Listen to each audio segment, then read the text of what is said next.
Hello, you're tuning into Đồng Nai radio and television station. Coming first with local news. Minister of Industry and Trade Nguyễn Hồng Diên has just signed and promulgated Circular 2 regulating the rules of origin of goods in the free trade agreements between Vietnam and the United Kingdom of Great Britain and Northern Ireland, UKVFTA. The circular states that for export goods of Vietnam, as with shipments valued at less than 6,000 euros, an exporter is allowed to self-certify origin.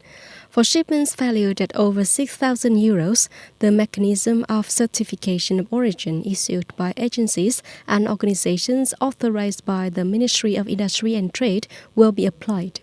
In contrast, for shipments worth less than 6,000 euros imported into Vietnam, an exporter from the UK is allowed to self-certify origin. For shipments valued at more than 6,000 euros, only exporters that are eligible under UK regulations can self-certify origin. The circular takes effect from July 26, 2021. The Vietnam Ancillary Industry Association has completely assembled the mobile sampling booth. This booth, which is completely made in Vietnam, will be a dedicated support vehicle for the prevention of COVID-19 pandemic. This testing booth is designed in accordance with Vietnam's climate conditions while ensuring international standards. Double protection sterilization system with HEPA membranes and UV lamp. In particular, the booths are equipped with a heat and rain-resistant system to operate independently, allowing medical staff to take samples continuously for many hours. The booth operation process is simple, easy to disassemble and move. The Vietnam Supporting Industry Association is committed to large-scale production, 100 booths per day. In the future, the project team is ready to transfer the copyright for domestic production to serve the epidemic prevention and control. Facing the complicated situation of the COVID-19 pandemic, many hospitals had to suspend operations due to the appearance of many cases of unknown sources of infection. Yesterday, Đồng Nai General Hospital put into operation 2 screening areas outside the hospital. After making a medical declaration with cough symptoms, Mr. Phạm Văn Quyền was guided by the medical staff of Đồng Nai General Hospital to the respiratory examination area that the hospital has just put into operation. He was able to get medical examination and medicine right in this area without having to go to the medical examination department as before. In this isolated area, there are 5 clinics with specialties: respiratory, ENT, general internal medicine, tuberculosis, and blood collection room. At the emergency department, Đồng Nai General Hospital also established a temporary isolation area with 14 rooms. Temporarily isolated patients were all sampled for SARS-CoV-2 testing while receiving emergency medical attention on the spot.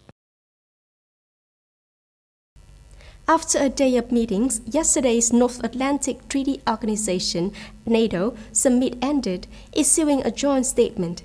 For the first time in NATO's history, member states said China posed systemic challenges to the alliance. NATO has warned that China's increasingly aggressive behavior, including cyber warfare and nuclear warhead, pose systemic challenges to international law and security. China's stated ambitions and aggressive behavior pose systemic challenges to the rules-based international order and related areas, the NATO summit statement said, to the security of the Union. Australia, Japan, New Zealand, and South Korea are among the countries where NATO plans to strengthen political dialogue and practical cooperation to promote cooperative security and support the international order, the statement said. Palestinian Prime Minister Mohammed Zitaya yesterday called on the new Israeli government to end the occupation and recognize the legitimate rights of the Palestinian people. Speaking at the weekly Palestinian cabinet meeting in the West Bank city of Ramallah, Sitae stated that the new Israeli government needs to act to end the occupation and settlement of Palestine and recognize its right legitimacy of the Palestinian people. According to Prime Minister Sitae, the new Israeli government will have no future if it does not recognize the future of the Palestinian people. In addition, he warned of possible serious consequences when the Israeli government allowed right-wing extremists to participate in the march in Jerusalem on June the 15th. The Palestinian Prime Minister said that this was a provocative act against the Palestinian people. That's all for the news today. Thank you for joining us and goodbye.